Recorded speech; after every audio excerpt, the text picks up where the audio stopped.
অনেক দিন ঘুরতে যাওয়ার তেমন কোনো ভিডিও একদমই শেয়ার করা হচ্ছে না, তাই ভাবলাম আজকে আপনাদের সাথে আমার এই ভিডিওটাই শেয়ার করে ফেলি।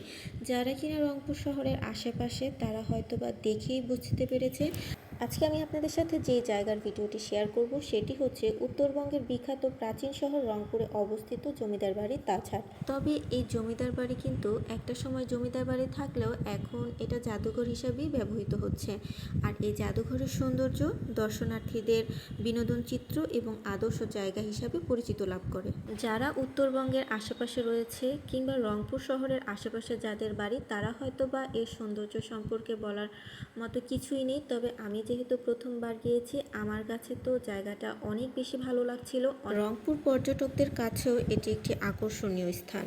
আর এই জমিদার বাড়িতে ঢুকতে গেলে আপনাকে প্রবেশ মূল্য হিসেবে 30 টাকার একটি টিকিট কাটতে হবে। বাড়ির সামনের দিকটাতে রয়েছে চমৎকার বাগান। তবে আমার কাছে এই জমিদার বাড়ির সামনের অংশটা হুবহু আহসান মঞ্জিলের মতোই লেগেছে। তফাৎ শুধু একটা দিক দিয়ে পেয়েছি, সেখানকার সিঁড়িগুলোর সাথে এই সিঁড়িগুলোর অনেক বেশি পার্থক্য রয়েছে। কেননা এই রংপুরের জমিদার বাড়ির সিঁড়িগুলো ছিল একদম মার্বেল পাথরের তৈরি। এখানে পর্যটকদের ভিড় থাকে সপ্তাহে 6 দিন। এই জমিদার বাড়িটি রংপুরে অবস্থিত হলেও প্রতিনিয়ত বিভিন্ন জায়গা থেকে দর্শনার্থীরা এখানে ভিড় জমায় শুধুমাত্র এই জমিদার বাড়ির সৌন্দর্য দেখার জন্য। বিশাল এই জমিদার বাড়িটি যদি আপনি সম্পূর্ণ ঘুরে দেখতে চান তাহলে আপনাকে নিয়ে যেতে হবে বেশ অনেকটা সময়, আর সাথে নিয়ে যেতে হবে অনেকটা এনার্জি। কেননা এই বিশাল রাজবাড়িটি কিন্তু আপনাকে পায়ে হেঁটেই ঘুরে দেখতে হবে। যদিও একটা সময় ক্লান্ত হয়ে আমি সম্পূর্ণ রাজবাড়িটি ঘুরে দেখতে পারিনি।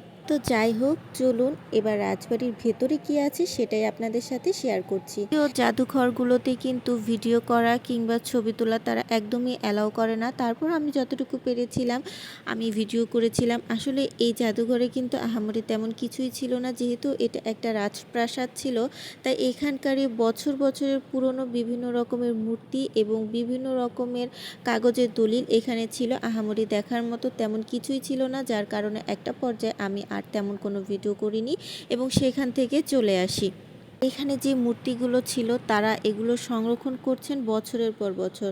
তো যাই হোক, আমি তেমন একটা ভিতরে কিছুই ঘুরে দেখা হয়নি। আমার কাছে এই জমিদার বাড়ির ভিতরে কি ছিল বা কি কি কাগজপত্র ছিল এগুলো দেখার চাইতে আমার কাছে এর বাহিরের সৌন্দর্যটাই অনেক বেশি ভালো লেগেছিল, যার কারণে এর ভিতরে আরও অনেকগুলো রুম রয়েছে যেগুলো আমার আর একদমই ঘুরে দেখা হয়নি। পরবর্তী সময়ে আমি এখান থেকে বাহিরে চলে আসি। ভিতরে দেখার মতো তেমন কিছুই ছিল না, তবে বাহিরের সৌন্দর্যটা ছিল অনেক বেশি। তো যাই হোক, ভিডিওটা আর অতি দীর্ঘ করব না, আজকের মতো বিদায় নিয়ে নিচ্ছি। সবাই ভালো থাকবেন, সুস্থ থাকবেন, দেখা হবে আমার নেক্সট অন্য কোনো ভিডিওতে। আল্লাহ হাফেজ সবাইকে।